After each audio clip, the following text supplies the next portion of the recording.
Childhood is wanting a variety of different baked sweets and someone telling you no. Adulthood is wanting a variety of different baked sweets and being able to go right to Mickey D's to get every single one you want. Whenever you want. Get the new glazed pull-apart donut and a 99-cent any-sized iced coffee with pumpkin spice flavor. Sweet. Prices and participation may vary. Limited time only. Iced coffee promo available until 11 a.m. Ba-da-ba-ba-ba. A message from Virginia Department of Health. Some of the new COVID-19 variants spread more easily. Lower your risk of infection by staying away from large crowds and wearing a layered mask in indoor public settings.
Welcome to the Ever Evolving Truth.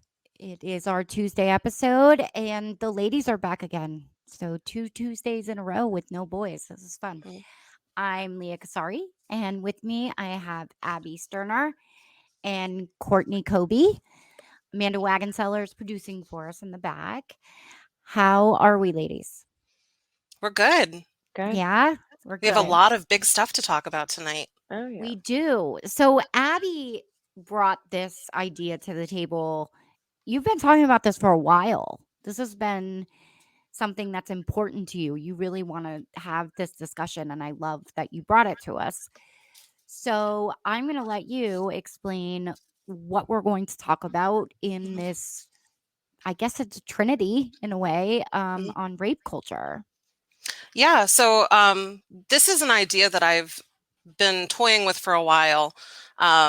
But I wasn't exactly sure how like all the things that I wanted to talk about pertaining to rape culture. But I felt like with everything that was going on with the Me Too movement in the last couple years, and then especially what's going on now with women's reproductive rights in Texas, this is the ideal time to talk about these issues that really do affect every woman in this country and around the world. So, you know, one of the big misconceptions I think people have when they're thinking about rape, specifically I think the way men think about rape, is that it's some insidious person hiding in the shadows, waiting to attack some poor unsuspecting woman, and it's an act of violence and violation. And aggression, yeah. And I think all those things are true, but more often than not, rape happens with somebody the victim knows. It's an intimate. It is, and it can happen between a husband and wife. It can happen between a parent and child. But more often than not, it happens in the home. And on top of that, it's really not a black and white issue. There's so much gray area, when you talk about date rape, when you talk about statutory rape, there's so much nuance in it. And just to keep it topical, did you guys see the article today about Greg Abbott, governor of Texas, coming out and saying that the solution to victims of rape seeking abortions for unwanted pregnancies was he's just going to eliminate all the rapists? To which I would say, why haven't we done that already? Yeah. What do you guys think about that? I think it's the first person ever to think of that. Yeah. the first person ever. Yeah, and, apparently Jeff said this earlier when we were discussing it before the show. It was like apparently this guy's been sitting on the cure to rape for all this time, and he's just been holding it in his back pocket, allowing women to get raped left and right. Like, what? Mhm. How do you? And that's why there's no rape provision in the law, which is just precious. Mhm. Like, he is icky. I don't even understand how you could eliminate rape. I don't understand it, especially when the former president of the United States said publicly that, a husband can't rape a wife. So, Mhm. mhm. Yeah, and so this is really what I want to get into. Uh, at what point, like, when is consent given? When you're talking about a husband and wife, do you Not not if need you're- consent because in the marital vows you gave consent for the rest of eternity? I mean, is a husband able to rape a wife? I mean, Yes. I would say yes, absolutely. Mhm. Um, like, Well, here, let's take it this way. I'm separated, and your husband, Abby, is divorced. Mhm. But before his divorce, by that logic, a husband cannot rape a wife when you're living in the same home and not in a relationship. If technically by those rules, Mm. he can have sex with his wife anytime he wants to, Mhm. no matter what the situation is. So yes, a husband can rape a wife. I mean, I think consent is given several times during an intimate moment. That's what I think. At Yes, several absolutely. stages. There are several stages of consent. I think every time you step forward,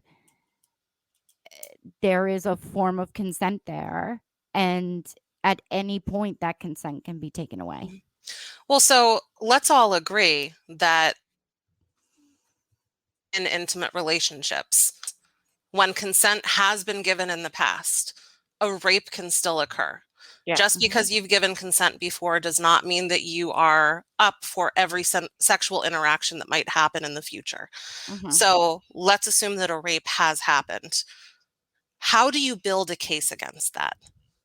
Because any jury would hear your case and say, well, you've had sex with this person dozens of times. So why now are you saying consent did not take place and that this was a rape? So this is just one of the many instances where, a woman can be violated and there's really no point in coming forward because nobody is going to hear you. Nobody is going to believe you. And a jury is not going to find the rapist guilty. And unfortunately, when law enforcement goes to investigate something like that, they look at that and say that's going to be something that's very hard to prove in court, Yeah, they're Mhm. gonna and say they that may not too. pursue charges. Absolutely. You know what's really interesting is I'm obsessed with like the fundies, as they call them, fundamental Christians.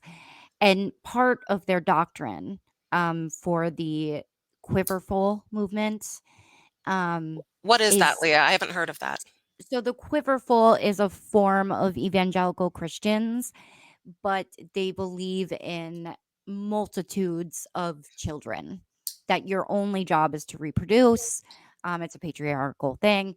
The Duggars, 16 or 25,000 kids and counting, Yeah. that's their quiverful.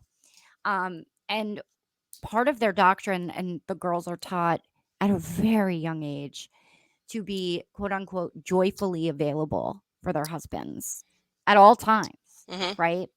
So if your husband wants to have sex, you have to do it. There is no. And you are taught that as a child, and you are brought up that way.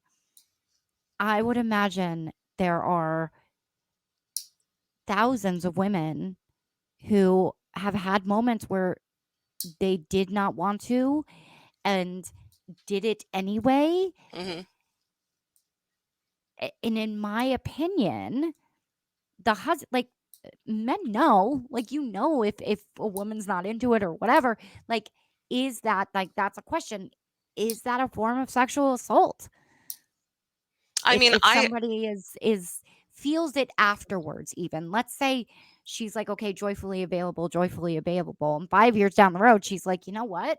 I wasn't joyful or available in that. Is that rape? I don't know. I don't know. This is one of those gray area issues, but what I would say about it is what does it say about a man who is willing to just take regardless of what his wife wants? Yes. Whether it's an act of rape or not, I think the fact that there are men out there who really do not care and have a complete disregard for what their sexual partner wants and is comfortable with. This is the rape culture side of it.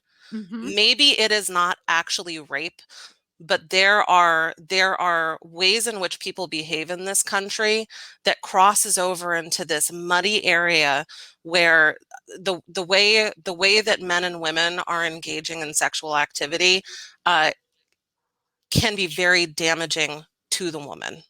Absolutely. So it's been that way for as long as I can remember.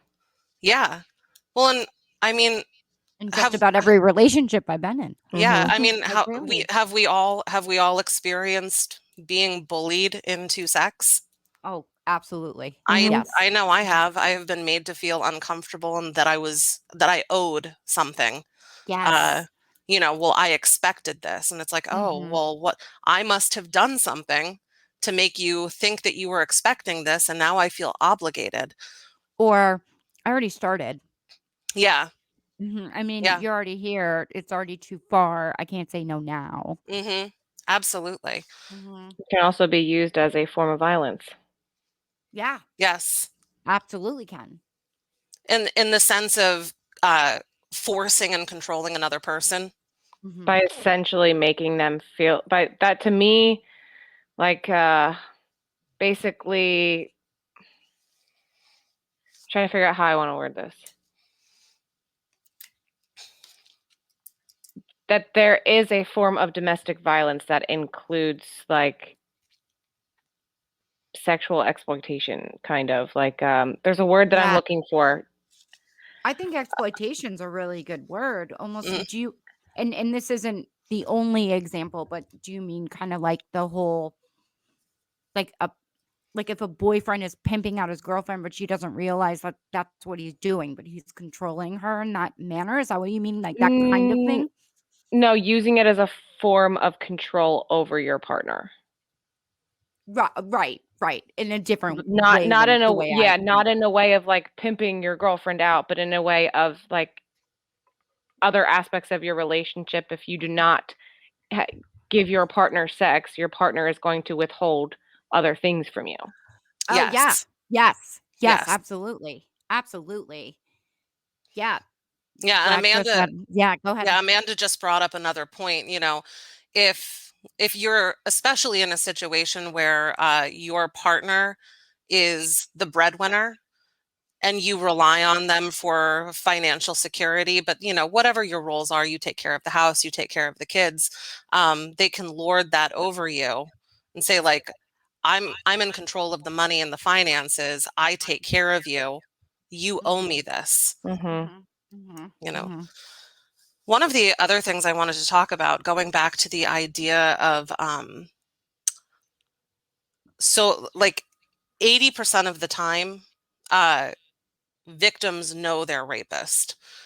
And that can be a friend, it can be a sexual partner, but a lot of times it's like within the house. So if it's a husband and wife and something like this happens, if you were to actually pursue any kind of legal action, you also have to understand the fallout that's going to happen and the way that your family is going to be torn apart. So this is another reason that people stay quiet and don't come forward. So, and you know, it's a trade-off. You can seek justice for what was done to you, or you can keep quiet about it and maintain your family, maintain your relationships. And so many people, so many women choose to maintain their family and go on and not completely upturn their lives. Right. I actually have a personal story about this. It's something I really don't like to talk about. And I wanted to talk about it when we did the episode on pedophiles. But I did not have the Courage. to talk about it then, but I'll talk about it now. When I was 11 years old, I found out, my parents told me that my dad had been molesting my best friend for 2 years. And it completely ripped our family apart. I'm not going to say it ripped her family apart, but it did irreparable damage to her family. And when I say this was my best friend, I mean, we spent like every single day together. We would do sleepovers all summer, one house to the next house. And the amount of damage it did to all of those relationships was just traumatic, doesn't even do it justice. And my dad could have been taken to court for a felony, but because my friend's family showed compassion and they were concerned about the well-being of our family, and specifically me and my siblings, they chose to settle out of court as a misdemeanor. And my dad was not tried to the full extent of the law, which he could have been, because they wanted to ensure that he would not go to prison, so that we would still have a father who was present and a father who was going to be able to provide for us. So this is just another example of how abuse victims, rape victims, it's not so easy to just come out and say, I want justice. There's so many things to consider. There's so much fallout that can happen. And these situations can be incredibly personal, and they don't just ruin the life of the victim and the rapist. They can, have a ripple effect that touches dozens of lives. Can I ask you a question? Absolutely. Do you wish that he had been prosecuted to the fullest extent of the law? Do you think that was the right choice? I think he deserved to be.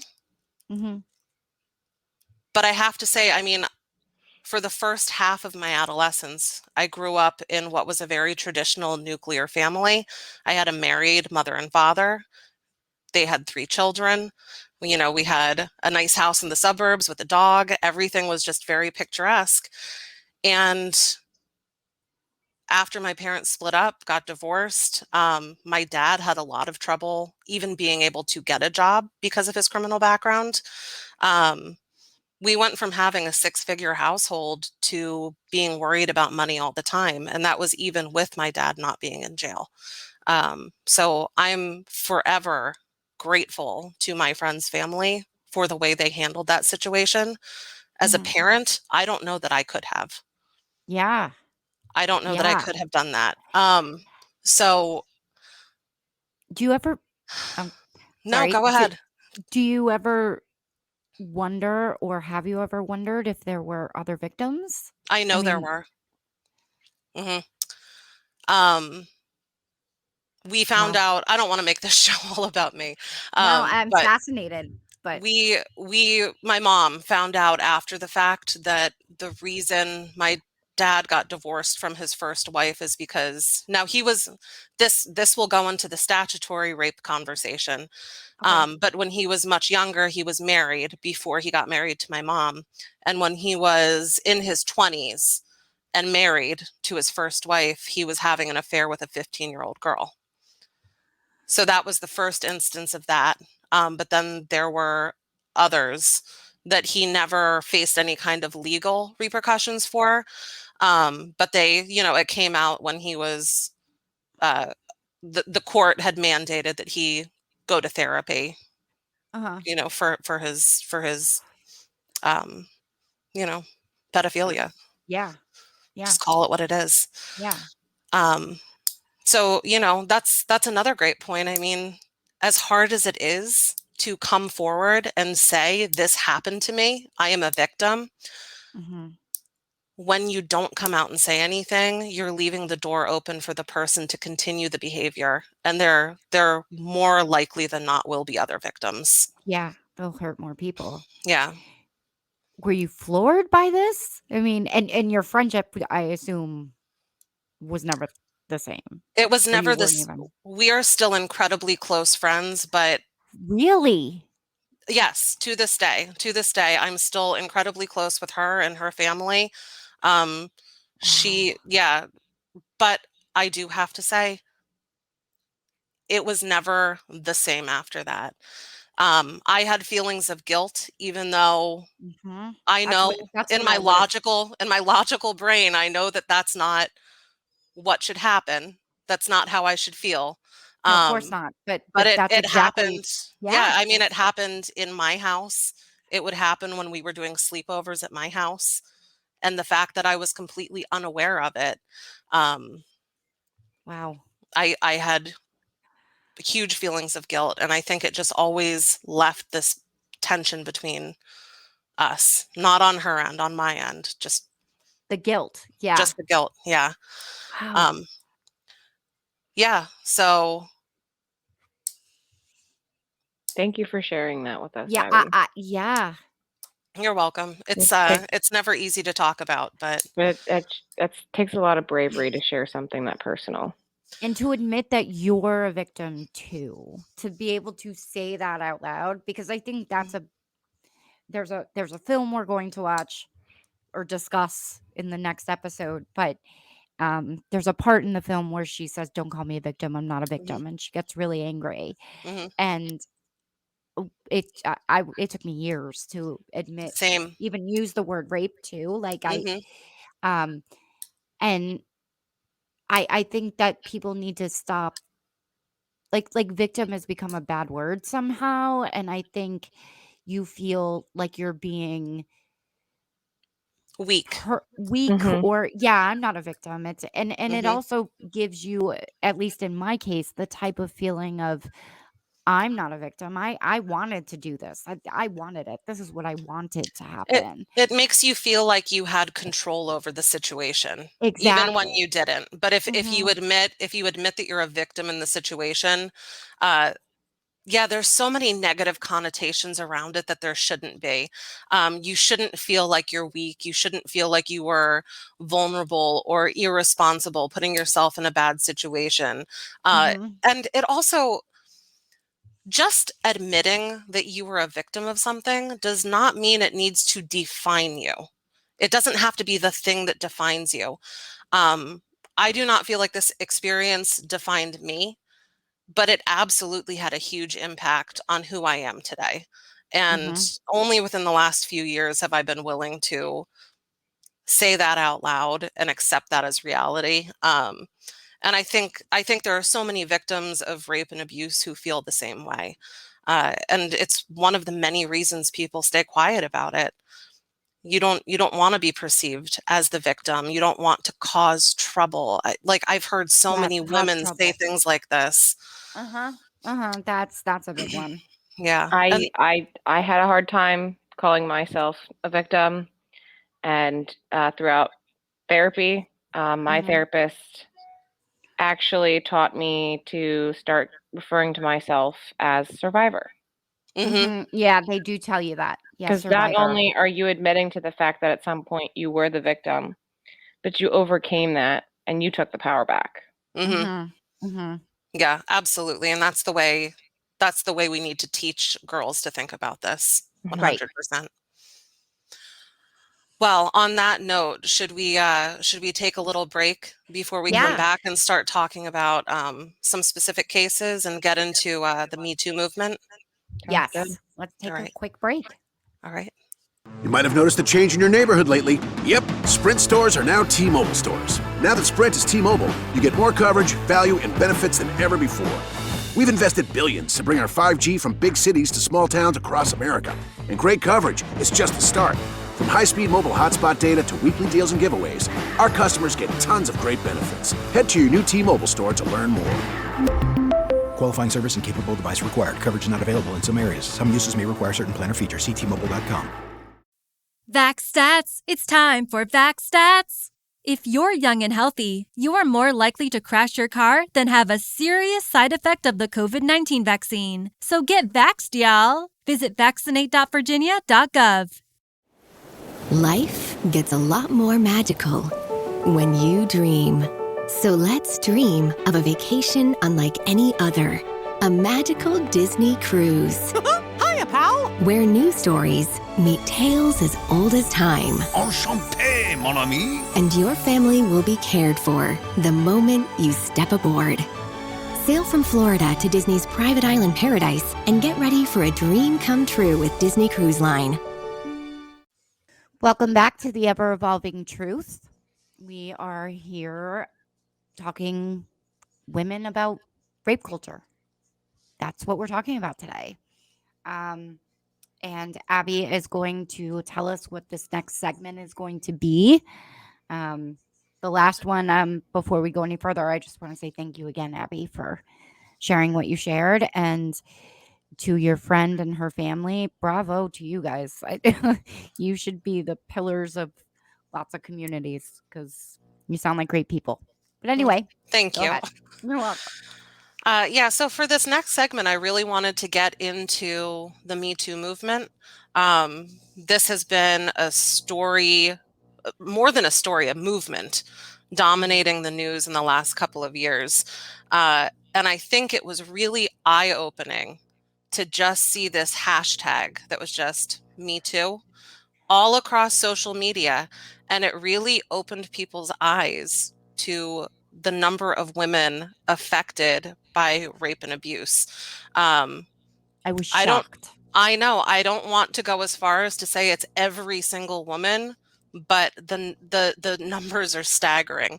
So I feel like so much good has been done with this movement, bringing to light things that people for forever have kept in the closet, brushed under the rug because of shame, guilt, not wanting to be the victim. So my yeah, mom, go ahead. Actually, with the Me Too movement, my mom, passed away 2 years ago. She'd be 79 this year. So she's a pre-boomer, right? She was born before the boom. And during the Me Too movement, we were talking about she was into politics and she would talk about this stuff. And she told me a story and started sobbing. I mean, she was 75 years old and telling her daughter for the first time how she was molested by a relative when she was in her early teens. Yep. And she said she never had the courage to talk about it, but hearing like other people that she looked at on TV and admired and stuff, she was like, I need to tell someone. And she never told my dad, like she told me. And that was so eye-opening to me that like it's not just a generational thing. This has been happening forever. I just always looked at my mom and her generation as so wholesome. Like the people weren't the same back then. Like men weren't men somehow. It's odd, right? Like Donna Reed, but that's not the reality. That it doesn't matter if you're living in the generation of the Beatles or the WAP. Rape happens. Like it just does. Absolutely. And I think that says a lot about women, that it's not our fault. Yeah. Obviously. Well, and that's just it. It's like, even though these things happen to us, somehow there's still this feeling that it's like our dirty little secret. Yes. And I think it's so wonderful that, there's strength in numbers. And once just a few people started speaking out, it was just this tidal wave. It was like, this happened to me. This happened to you. This happened to your mom. This happened to your aunt, your sister, your cousin, your wife. We've all experienced this in some capacity. So let's talk about the case that really got this whole thing going with Harvey Weinstein. I think it's fair to say that Harvey Weinstein, Bill Cosby, they are the most monstrous of the offenders. And even though the Cosby case was recently overturned, there was at least the initial conviction that I feel like is at least a symbolic win. I think it's a huge symbolic win. I think it was definitely took the air out of the room when he was let out. But I think when time passes, he's always going to go down as Bill Cosby, the fallen star and rapist. Absolutely. As he And should be. That yeah. should be his legacy. And I'm Mhm. glad that those women came out and spoke out against him, because regardless of what the legal ramifications are for him, that is now the legacy he leaves behind, Yep. and he has earned it. Mhm. So the same is true with Harvey Weinstein. Yeah. You know, all the actresses that he manipulated into engaging in sexual acts with him, straight up raped and assaulted. Mhm. And as monstrous as he is, the thing that I really want to talk about is the decades that this was allowed to happen and all the other people in power who enabled this behavior. Because this is the crux of rape culture. The Mhm. fact that we turn a blind eye and let this happen, especially when the man has wealth and power. Yes. All the time. I mean, you could say Weinstein and Epstein. I know his is a little Mhm. different because it's pedophilia, but it's still rape. Absolutely. And he got away with it because, you know, he was hanging out with Mhm. princes and shit and able to and procured women for him, like that kind of stuff. But Harvey Weinstein, I think that one, you're so right. The amount of people, this is what always sticks with me with that. The amount of people over the amount of years that this was happening that had to turn a blind eye, that knew, that saw, and never said a word. And I'm not talking about just the victims like the Rose McGowans of the world. I'm talking about the other CEOs, all the other directors in Hollywood, anyone that worked for CBS, period, ever. From what, the 60s or was it the 70s when he started? I forget. But you're right. It was decades, multiple decades. The amount of people that have gone in and out of that executive area, or even it was like a open secret. I think that's the name of a documentary about it called, Yeah. An Open Secret. That's the thing. It's not like everything was being covered up. In that No. industry, people knew he had that reputation. Mhm. And it was that attitude. It was that attitude of boys will be boys. Like, well, Yep. that's, watch out for Harvey. Like, Yep. he's handsy. If you're a young actress, know what you're getting into, because that's just how he is. And Yeah, and I'm sure we're going to get into this later, but I hate when they say things like that. Harvey Weinstein, he's handsy, right? And that Joe Biden, he's handsy. Those are two very different handsies, people. And that's Yes. another thing that I think it's the one negative of the Me Too movement. It's where it was taken too far. And I'm sure we'll talk about that later, but that's an aside. But go ahead. Yeah, so I mean, finally all these women came out, but this is more of this idea that there's power in numbers, because when you're going up against a titan, and let's be honest, Harvey Weinstein was a titan. Hollywood has so much influence, and he controlled Hollywood. He owned one of the largest studios in that industry. He rubbed elbows with some of the most powerful people in the country and around the world. How was some young starlet who no one's ever heard of, who has now been blacklisted in that industry because she was unwilling to participate in whatever sexual engagement he wanted to engage in? Now she's going to come out against him and his money, his wealth, all the lawyers he's able to employ, and stand up against him. Right. And this is an extreme case, but this is the reality that women face when they are, attacked, assaulted. You have to go up against the person who attacked you, and people are going to want to discredit you. They're going to want to vilify you. They're going to tear you down to make a case against you. And you are left just feeling completely powerless. So it took dozens of women to come out and corroborate each other's stories and say, this happened to all of us. This is a pattern of behavior. This man is a monster. And it took so many women over so many years to come together and create a collective voice that was big enough to take down this man. Yeah.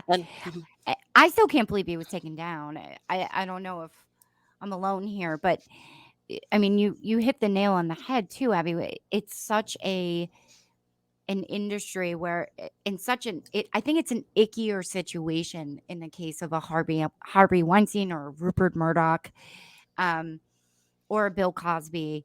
They're all different in certain ways. Like what Bill Cosby did, rape, no question. Flat out, that's rape. You cannot have sex with somebody who can't consent. Fuck you, you're a rapist. But there is this icky line where the supporters of these men it kind of can ride and say, like, because of the way that we've been indoctrinated that boys will be boys and she probably wanted it and what was she wearing type of shit. She wanted the job. She chose to sleep with him. He didn't force her to do anything.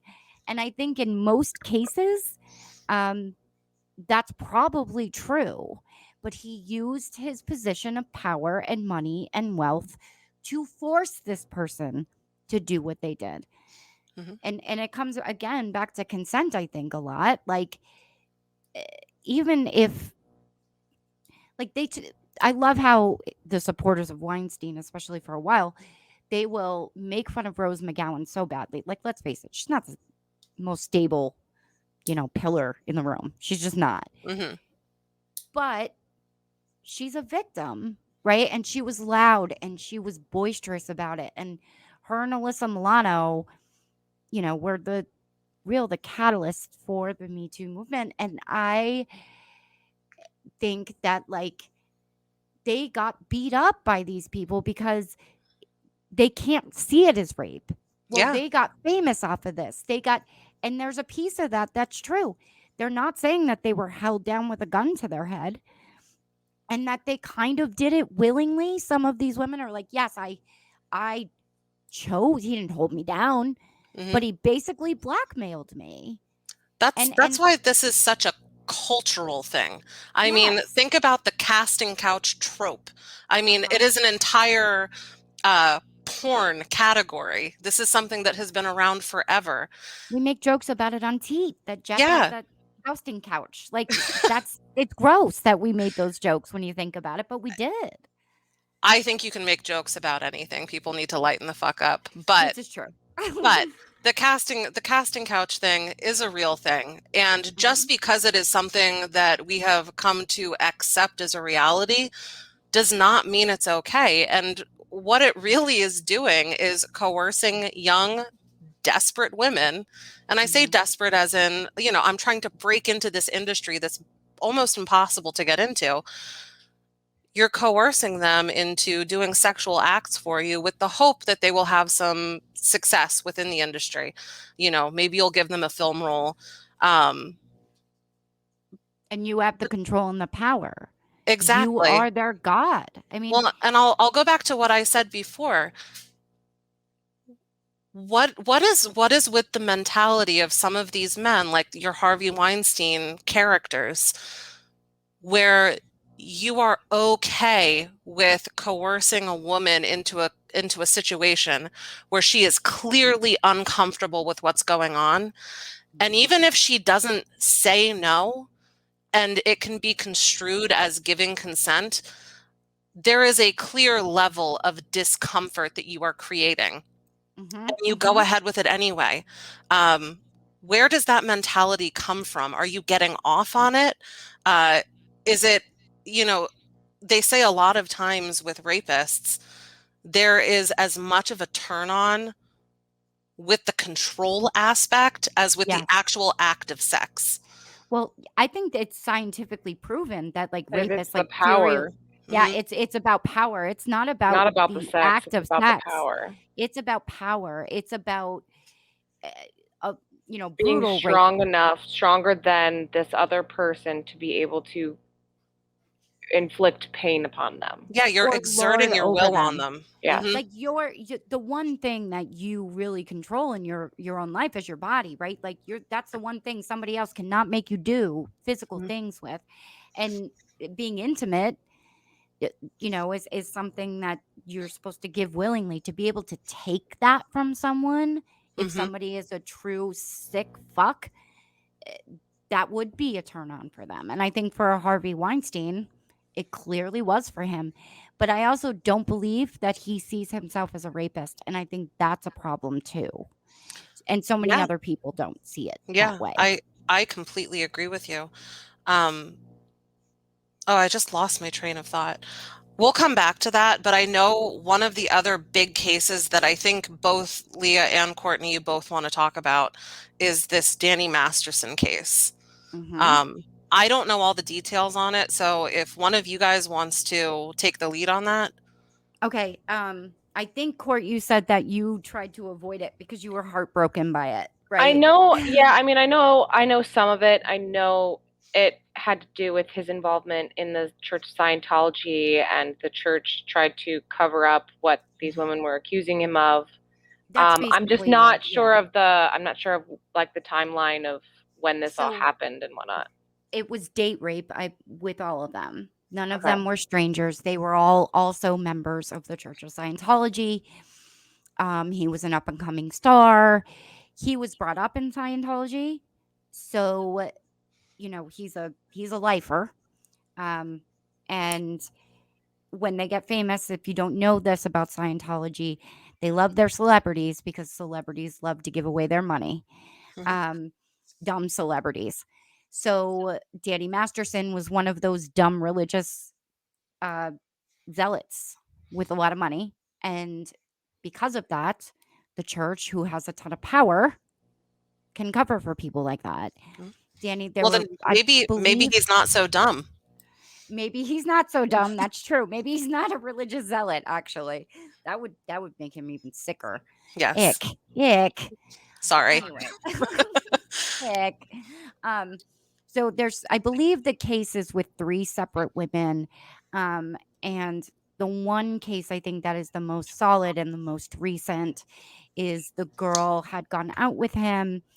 They had gone out for drinks, but it wasn't a date. It was a group situation. She was not interested, and said no earlier in the night, and then woke up to him on top of her. I believe she was drugged. Don't quote me on that. If I'm wrong about that, let me know. We'll correct it. But I believe she was drugged. And she went to the hospital and had a rape kit done the next morning. And being a Scientologist, she reported him because part of Scientology is that you're supposed to, if you see somebody doing something that's against a religion or that's bad, you're supposed to report them so that they can get basically reprogrammed or whatever. You're saving them. So she went and did that, and she was excommunicated by the church. The church took Danny Masterson's side, knowing full well that he had done this. Admittedly done it. So this is what's so infuriating to me. This sends a message that money, influence, and power are more important to these groups, but I think society as a whole. These things are more important than protecting the interest of women. We are putting these people up on pedestals and saying, well, because they have money and influence, they are more important than the people they are victimizing. Well, especially when it comes to religion, it seems to be. They love to cover up for their rapists. And I'm sure it's an image thing. I guarantee you with Danny, it was an image thing. They weren't covering Danny Masterson only because Danny Masterson gives them a lot of money. They were covering for him because they don't want any bad press in their, on their super crazy fucking cult. Same with the Catholic religion. They don't want bad press for their super crazy fucking cult. So they cover for these people and they keep going and going and going. And I believe with the Danny Masterson case, and again, I could be wrong, there's enough evidence that Scientology not only covered for him, but knowingly covered up a crime. Like helped him, the Church of Scientology helped him, is an accomplice to rape.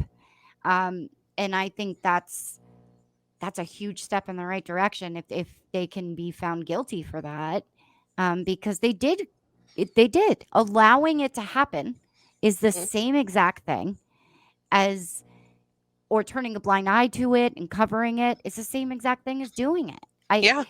You allowed him, and there's proof that they knew he had done this twice before. And I think in his case, for sure, it's about power with Danny Masterson. Apparently, he's a real pompous ass, which was super disappointing to me. Just Love that doesn't 70s sa- show. I only see him from that 70s show. Yeah, Hyde is my This is- favorite Mhm. ever. And he's so mellow. Like, it's crazy that he's like polar opposite in real When I life. found, This is exactly why I'm like, people should not idolize celebrities. Yeah. Like, no, yeah, you're right. they are playing a role. It's not who they really are. The character you think you're in love with, guess what? He might be a fucking rapist. Right, exactly. Like, don't get it twisted. And you know, while we're talking about Scientology covering up this Danny Masterson case, let's take a moment to talk about the Catholic Church and them Yes. covering up child abuse for years, moving priests around. And, you know, maybe you're a misogynist and you don't care about women and you think women who are attacked are to be blamed for what happened to them. And I would say you're 100% wrong, but this is instances of adults abusing children. Yeah.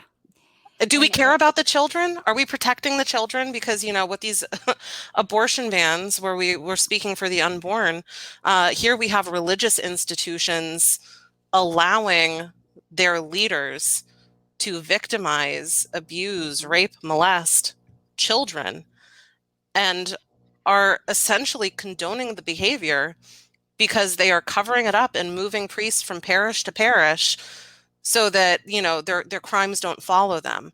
And they're setting them up to be able to do the same thing at the next parish they end up at. And they keep putting them in parishes where there's Catholic schools and little kids, boys or girls. And, you know, Jack used to say all the time, and I have an answer to this, but it is a good point, that priests even know that there is no God and that it's bullshit. They must know, because how could you do that if you believed in God? If you believe that God does not condone pedophilia. God is not cool with pedophilia, and you're supposed to be like speaking for him. So if you knew he was real, why would you keep doing it? My answer to that is that the priests, I think the majority of them anyway, probably know it's a sin. They hate it, and they turn to God to help them. And they only use God to help their problem. They don't, you know, they don't use God to help. Action. They don't use God to help or themselves ask God get better, or no, they just use it as a cover up.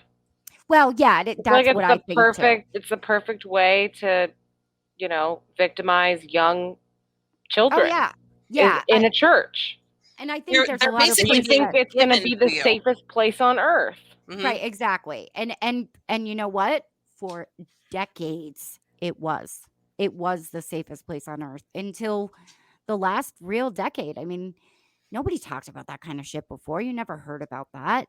That wasn't in the news. And that's so dangerous and so icky too. Like, it's the worst kind of abuse to a child. And to what makes me so angry about like the stuff with these religious institutions, or, you know, these huge conglomerate production companies covering for these people, you allowed them to victimize so many people and to create so much havoc. And so how many lives have been ruined by Harvey Weinstein alone?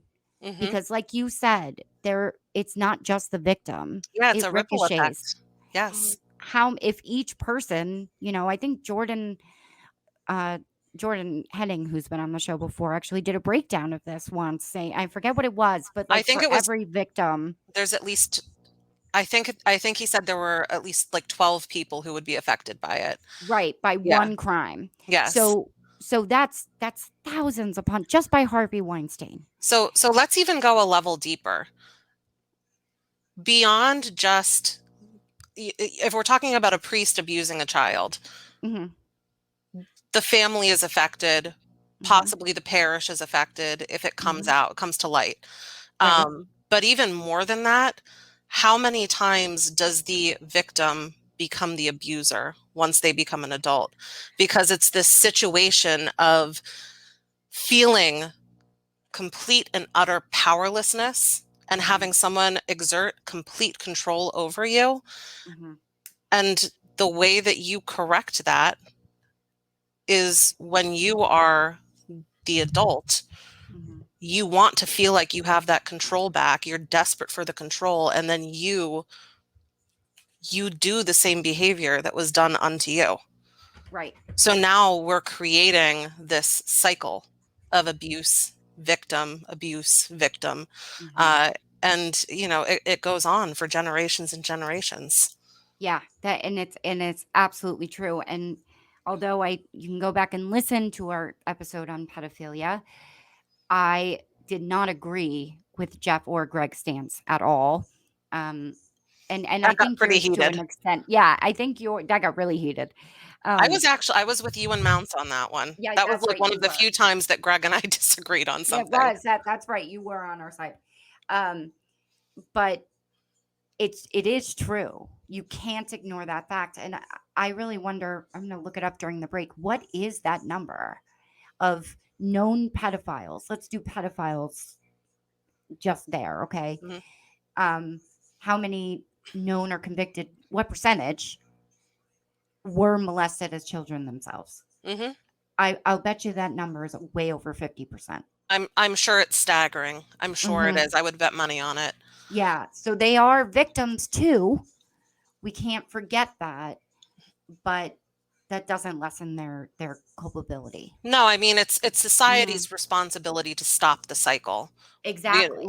Condoning the behavior just because you were a victim yourself at one point, the cycle has to stop somewhere. There's one other case I really want to talk about. I know you guys are going to want to talk about it too before we go to break. But it is the infamous Brock Turner case. This happened years ago at this point, and I still get enraged every time I think about it. It feels like it just happened yesterday. I know, like I don't even need to see an article about it. I will randomly think about this from time to time, and it just absolutely infuriates and disgusts me. Still see the stupid look on the schmuck's face. Right? Absolutely. Abby, will you share with the audience just in case, because it was a while ago, they're not familiar with the story. Can you tell us what happened? Yeah, I'll give a quick overview. So Brock Turner was attending Stanford on a swimming scholarship. And there was this night in question where they were either at a bar or a party. But there was a woman who was the victim in this case who had too much to drink, and she passed out behind a dumpster at the location. She was either unconscious or barely conscious, but absolutely not able to consent. And Brock Turner took it upon himself to rape this young woman while she was in her most vulnerable state. And just to very briefly cover the case, normally the recommended sentencing was 2 years per felony conviction. And with what he was being charged and accused of, that should have been a minimum of 6 years because he had 3 felony counts against him. He was convicted, and the judge only handed down a 6-month sentence. It should have been at least 6 years, and he was given 6 months, and then he only actually served 3 of those months. And the judge basically said, this is a promising young man. This has already done enough damage to his life. He has so much ahead of him. We don't want to do any more damage than has already been done. Basically saying, let's think about the poor boy who raped the girl and not think about the lasting effects this is going to have on the woman who was actually the victim of rape. Well, I think the judge probably, and I don't know if this is true or not, but I would think he probably went to an Ivy League school. He was probably an Ivy League boy. And There is a bros club there. If you don't think so, you're not paying attention. But and it's the typical boys will be boys thing. She shouldn't have gotten so drunk. She shouldn't have been wearing a skirt. She shouldn't have danced on him. Whatever. That is why he got what he got. They look for reasons to allow men to rape women. And Brock Turner's life is never, it's not going to be a bad one. He's never going to be truly punished for what he did. Well, did he lose his scholarship from Stanford? Yes, I believe so. But not until wasn't he also national news. Not until it hit the net. They weren't going to get rid of him. Right. Now, I also feel like he was given an opportunity to swim at a different prestigious school as well, even after having his scholarship taken away. I just find it very fascinating that there were victims or witnesses who were there. There was a victim impact statement given, and yet when it came time for the father to give comments, the father stood there and said, "Let's not ruin my son's life over 20 minutes of a good time." What part of that was a good time? Yeah. Oh my God. It makes my skin crawl every time I hear that. it. Yep. Not again, I am not excusing it, but clearly, this is not an excuse, but clearly that's how this kid was raised. If his father thinks what he did was a good time and it's appropriate to use those words, his father raised a misogynistic kid because he's one too. And I have to ask though, very quickly though, do you think about the fact that he was convicted, but he only served 3 of the 6 months that he was actually sentenced to because the judge wanted to go easy. Was there a follow-up? Did she try and pursue civil charges? Did she do anything further, or did she let that rest? Because it makes me wonder if the father or there wasn't financial involvement for all of this to eventually just get as quiet as it did, as quickly as it did.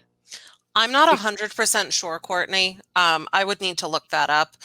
But I do know that she has remained anonymous this whole time, which leads me to believe that after going through the traumatic act of being raped and then going through the traumatic experience of having to go to court and give a testimony, she just wanted it to I think she wanted to move on with her life. And that's just so horrifying that I just doesn't feel like she got actual justice. She did not. She did not. The only justice she got was with the public outrage, because there was so much public outrage around. The judge got in hot water for his ruling. I think I forget if he was voted out or like when his term was up, he was either voted out or they removed him. He should have been disbarred. I would not disagree with you, but this is a point that I wanted to make. There's so much talk right now around this COVID vaccine, and a ton of people who are saying it's my body, my choice. I don't even want to get into the abortion side of that, but there is this idea around bodily autonomy, and you should absolutely have control over what happens to your body. It is yours. No one else should have control over that. And there are so many people, mostly on the right, who are so against the vaccine because they are advocates of bodily autonomy. But then I feel like rape cases are not taken seriously. And it's it is the ultimate violation of your personal rights. If you have not given consent even for someone to touch you, that is wrong. For them to actually violate, how is that not taken more seriously in society? I don't know. And why was it allowed to even become part of our culture? Yeah. Because it is part of our culture. It's it's okay to turn a blind eye and boys will be boys. Why? Like, why do we allow this stuff to happen? I think so much of it is around the Judeo-Christian values that the country was founded on. And wrapped up in that is this idea of purity culture. Yeah. The responsibility is 100% on the woman to remain pure.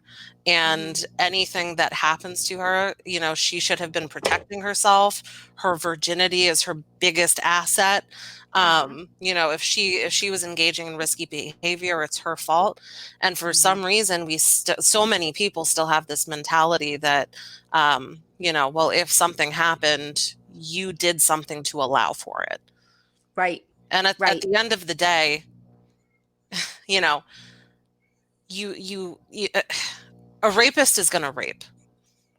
And maybe you could have done something to protect yourself and be a little bit safer. But if it hadn't been you at the bar, it would have been the other girl who was almost as drunk as you that night. So, yes, you're 1,000% right. But, you know, I think that people, we allow it to happen. We turn a blind eye and we make it worse for the future. We allow it to keep happening. And I myself did it. I did not report it because I didn't want to rock the boat, and they were my friends and they were nice boys and I didn't want to hurt them. And I was, you know, 14. And then about 7 years later, one of my closest friends wakes up to one of the guys that raped me, raping her while she was passed out in his spare room bed. And I will never forgive myself for that, because I said something, but it was ingrained in me that what happened was my fault. My mom even said to me when she found out about it, she said, well, I hope you learned your lesson. That's what you get for drinking. Ugh. So, and she found out years later. It happened when I was almost 14, and she didn't find out until I was about 19. It was during my car accident when they were subpoenaing my records because they were going to mention it at trial. So it was years later, but it still cut like a knife, and it especially because it resonated with me. It was like, well, I guess I am right. It was my fault. And see, I wasn't raped. That's just it. It's like, even coming from your mother, like the closest female confidant that you could have, that mentality still persists. It's still so ingrained in us that's how she chose to look at the situation, how she chose to talk to you about it. Yep, exactly. We need to do better. We do. We also need to take a break. Absolutely. Good point. So, we will be right back after these messages. Is it time for a new heating and cooling system? Turn to the experts at Griffith Energy Services and Carrier today and get 0% financing for 18 months on a new heating and cooling system. Get the comfort you deserve from Griffith Energy Services and Carrier. Visit griffithenergyservices.com today for this and other exclusive offers. That's griffithenergyservices.com. License number MDHVACR 01-2278. Griffith Energy Services. Doggone dependable. Myth versus fact. Know what's not a myth? Long COVID. Fact is, it can cause long-term breathing issues in young, healthy people. Learn the facts. Get vaxxed. Visit vaccinate.virginia.gov. Life gets more magical when you dream. So dream of a Disney cruise filled with magic and wonder. Hiya, pal! Sail from Florida to Disney's private island paradise and get ready for a dream come true with Disney Cruise Line. Welcome back to the Ever Evolving Truth. We are here today, the ladies of Whitehorse, specifically Teat. We are discussing rape culture. And for the final segment, we are going to discuss consent and where it occurs and that kind of thing. And Abby found a very interesting article about the comedian Aziz Ansari. I can never say his name right. And she's going to tell us a little bit about this. It's very, it's one of those gray areas, I think. Yeah. Go ahead, Abby. Yeah. So, I mean, we spent the second segment talking about the merits of the Me Too movement and all the wonderful things that came about because of it. The reason I really wanted to talk about this Aziz Ansari article that was originally on babe.net that inexplicably does not exist anymore is because this is one of those instances where I feel like the Me Too movement took a left turn and was doing more harm than good. It became a little bit of a witch hunt. So there was this article on babe.net titled, "I went on a date with Aziz Ansari and it turned into the worst night of my life." Just to give you a taste for what the article was about, the woman who was interviewed, the woman in question, was an early 20s girl who met Aziz Ansari at a party, and they clicked. There was a little bit of chemistry there, and he asked for her number, and then later invited her out on a date. They went to a restaurant. They had some wine. After the meal was over, he invited her back to his apartment, which she agreed to. Once they get back to the apartment, there's some kissing that takes place. And basically what the woman alleges happened throughout the rest of the evening while she was at his apartment was that they would, or I should say, he would begin to engage in a sexual situation. And what she describes is that she would give nonverbal cues, show lack of enthusiasm, just she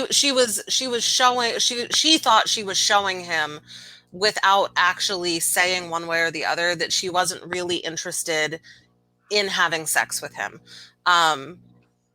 There were multiple times throughout the night where he would begin engaging in some kind of act, whether it was oral sex or maybe some kind of sensual massage, and then it would stop. She would, maybe move away. I believe at one point she said that she started to go down on him, but she was doing it very enthusiastically, and he should have gotten the idea that because of her lack of enthusiasm that she didn't want to be doing it. And then after this stop and start of the sexual encounter, it was very clear that she was not interested in taking it any further than it had gone. And he called her a cab. The cab picked her up and she went home for the night. So I'm interested to know what your opinions are on this. I have a lot of opinions. But do you feel like Aziz Ansari is at fault in this situation? Do you feel like it was his responsibility to pick up on nonverbal cues and understand what this woman did or did not want? Because in one respect, she willingly came back to his apartment after a date. So that's one nonverbal cue. Mm-hmm. But then to move away during a sexual act, that's another nonverbal cue. So where is his responsibility in the situation? Where is her responsibility? Is anyone at fault? What are your opinions on this? So again, I think this is one of those really gray areas. I do. And I think there's a lot, the circumstantial, situational thing is important here. But my high level answers is no. Without thinking about it, my gut reaction is no. I think maybe he's just not good with verbal cues.